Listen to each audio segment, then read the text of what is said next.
This one skate park, everyone called this kid the professor. While the kids from the neighborhood were hitting the ramps, the professor was sitting at the side with a notebook and a pencil. He didn't even own a skateboard. He just sat there, measuring the incline of the death gap, a 10-foot jump over the staircase that was very difficult. This degree angle, this one too. Then one day, the best skater in the neighborhood shows up. Let's call him Jackson. He was there to try to clear this death gap and make a name for himself in the neighborhood. I'm the best. I can do it. He tried 5 times. Every time, his board would scuff off and he would fall down. At this point, his elbows were bleeding and he was getting incredibly frustrated. Everyone watching was like, "You're not gonna do it, man. You're still a good skater, though." "Yeah, just give it up, Jackson. I'm gonna clear it." That's when the professor goes up to him. "Hey, dude, you're actually approaching it from a completely different angle. If you hit it right here, just like that, I promise you'll clear the gap." The kid's just trying to help him. But Jackson says, "Shut up, dude, you don't even skate. I'm not gonna listen to you, loser." But Jackson had went over this jump thousands of times in his head. It's been in his notebook for days. He knows the angles. So he grabs Jackson's skateboard. Let me see this. He hops on, goes to the other end of the ramp, and he drops in. He's going. And he clears it. Whoa, he did it! Hey, nice work, man. What the heck? I told you, bro. If you listened to me, you could have had all the glory. But now, it's mine. Come on! Yeah, I'm awesome! The professor went home, and he never returned to that skate park again. And Jackson, that night, cried himself to sleep. And it's all because this kid's taking a math test one day when something falls out of her pencil case. The teacher sees the piece of paper on the ground. "Oh, Stacy, I saw that. Pick up that paper and go to the office. No cheating in my class." "No, I wasn't cheating. Nope, go to the office." "No, seriously, I wasn't cheating. Just read it." "Take the note and go to the office now." Jeez, lady's going a little crazy, huh? But this girl then goes to the office. So now she's walking through the hallways, carrying her backpack while the teacher follows behind her. She grabbed a different faculty member to watch the class while she left. They get to the principal's office. "Stacy, sit down. What's going on here?" I caught her with a cheat sheet. Cheating during our test." "Go ahead."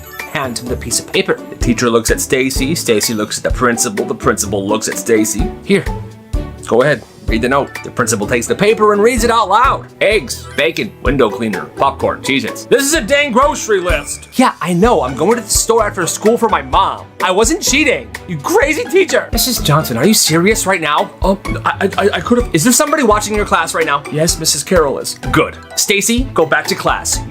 We're having a chat." That's karma. Meet Johnny. Johnny thought he was the smartest kid in the 7th grade. He spent all Monday night practicing his fake stomach pains. Ooh, something kind of hurts. I hope I'm not getting sick. I hope you feel better, sweetie. Well, it works, because on Tuesday morning, his mom fell for it. "Oh, Mom, the pain is worse." "Oh, my poor baby. Well, I'm heading to work. I'll call you into school. Stay home. Get some rest." "Okay."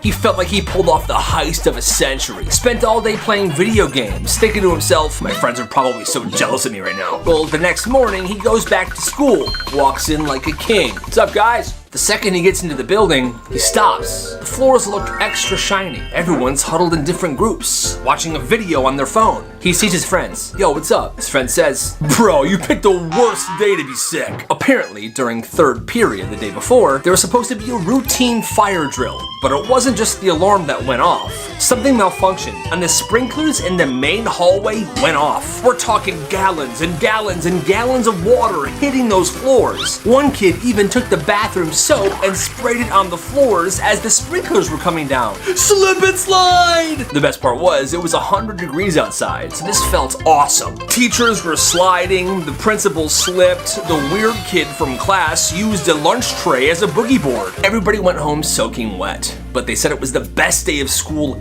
ever, and that's all anyone talked about for years. But there was Johnny. Oh, that sounds fun. It was amazing. Hope you're feeling better, by the way. Oof.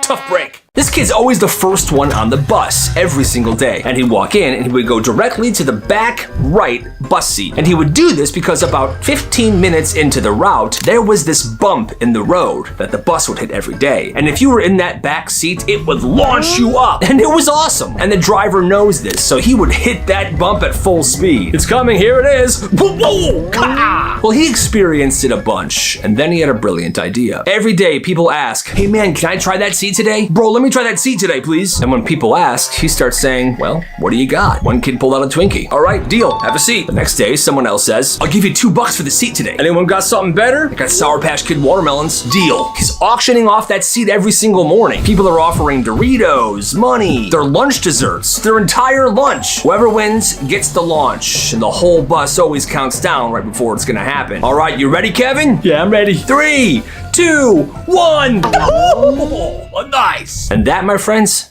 is awesome. This kid's mom packed him beef jerky in his lunch every single Friday. One morning, she throws some beef jerky in a Ziploc bag for him. Pretty normal. Well, he's sitting down for lunch, and one of his friends knows he has beef jerky. His friend asks, hey man, can I get your beef jerky today? Sure, bro, here. He trades the beef jerky for a bag of chips. Now he's sitting there eating his chips while his buddy is munching on the beef jerky.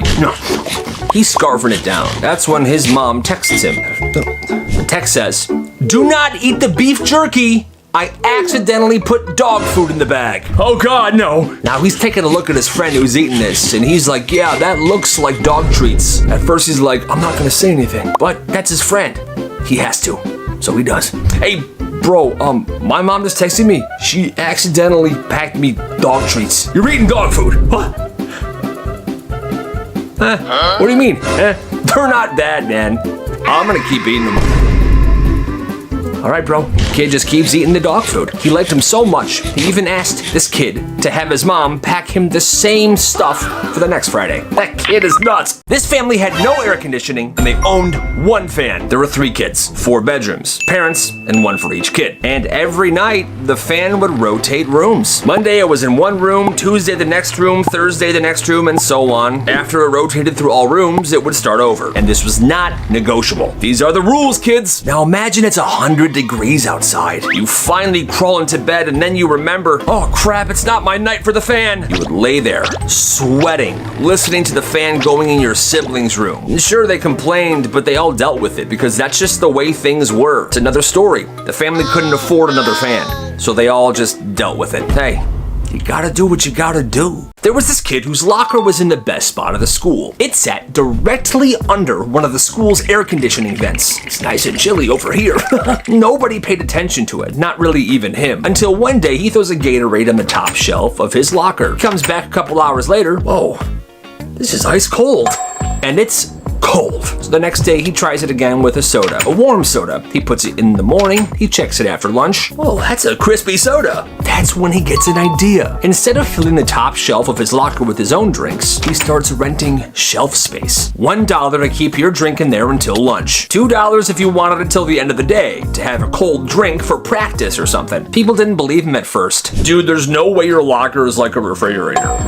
Until one dude tried it. He went to pick up his Dr. Pepper before lunch, and it was cold. No, guys, it actually worked. It was first come, first serve until the top shelf of the locker was rented out completely. And there was always someone who couldn't get a spot because it was booked up. Kids lined up before the first bell at his locker, holding milk, Gatorade. One kid said, will it freeze my ice cream? He had it organized. He put sticky notes on with the person's name so he knows whose was whose. Teachers found out, but they were just amazed. Like, yo, what a smart kid. And what a strong air conditioning vent. And according to the students, that was the most valuable locker in the school. Yeah, I believe it. And guess what? You gotta respect the hustle.